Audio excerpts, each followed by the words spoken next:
नमस्कार साथियों, मैं योगेश गुप्ता एक बार फिर से स्वागत करता हूं पाठशाला रेलवे एग्जाम में। बच्चों 2024 का देखो अभी एग्जाम खत्म हुआ नहीं। एएलपी सीबीटी 2 की परीक्षा नहीं हुई, साइको नहीं हुआ, रिजल्ट नहीं आया। लेटेस्ट 2025 के लिए एएलपी की नई वैकेंसी जारी हो रही।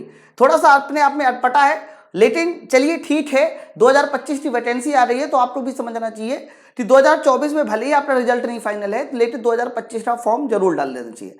बच्चों 2025 की जैसे शॉर्ट नोटिफिकेशन पहले आया करती थी ना पेपर कटिंग में, वैसे ही हमारे पास शॉर्ट नोटिफिकेशन आउट हो चुकी है।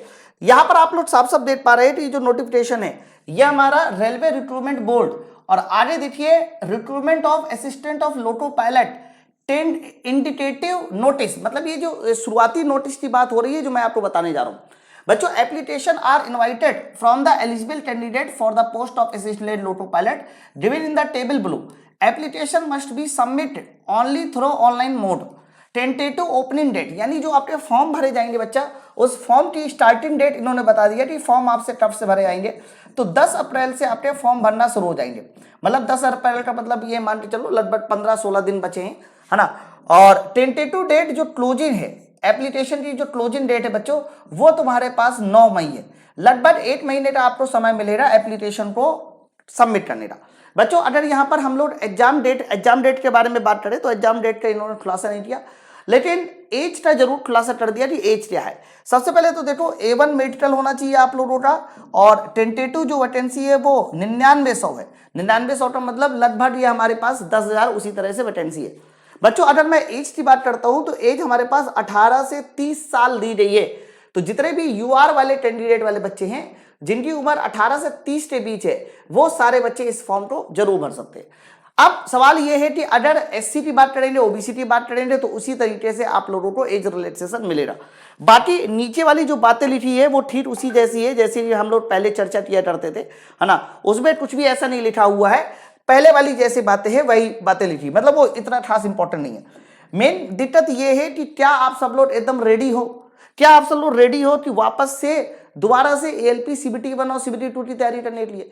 तो मैं आप लोगों को बता दूं, जितने भी नए कैंडिडेट है जिनके पास किसी भी तरह का आईटीआई का है, आईटीआई का मतलब डिप्लोमा वो है सर्टिफिकेट है, या फिर जिनके पास डिप्लोमा है, या फिर जिनके पास बीटेक है, वो सारे के सारे बच्चे जो है हमारे एएलपी के फॉर्म को भर सकते हैं। बच्चों इसमें कुछ स्पेशल ट्रेड ही ली जाती हैं, जैसे कि कोई मैकेनिकल से, कोई इलेक्ट्रिकल से, इलेक्ट्रॉनिक से। सिविल वाले बच्चे नहीं भर सकते हैं, मैकेनिकल, इलेक्ट्रिकल, इलेक्ट्रॉनिक, या फिर इससे जो मिलती जुलती ट्रेडें होती हैं, मिलती जुलती ब्रांच होते हैं, उससे रिलेटेड बच्चे फॉर्म को भर सकते हैं।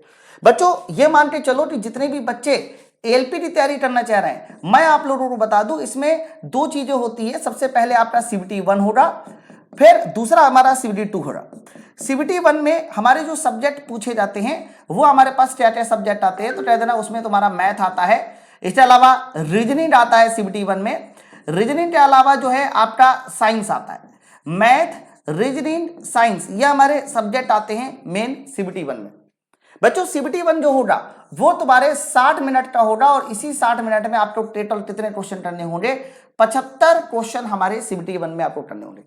फिर जब आप सीबीटी 1 क्रॉस कर लेते हो तो आपका कौन सा एग्जाम होता है? सीबीटी 2 होता है। बच्चों सीबीटी 2 में दो चीजें होंगी, एक तो हमारा पार्ट ए का सिलेबस होगा, और दूसरा तुम्हारा पार्ट बी का सिलेबस होगा।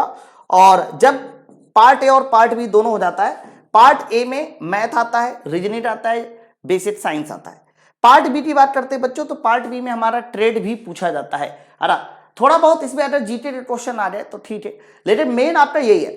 इसके बाद साइको होता है, और मैं आपको बता दूं ये जो पार्ट ए पार्ट बी है, इन सबको मिलाकर ही आप क्या कह सकते हो फिर एएलपी का एग्जाम फाइनल होता है। साइको भी बाद में देना पड़ता है।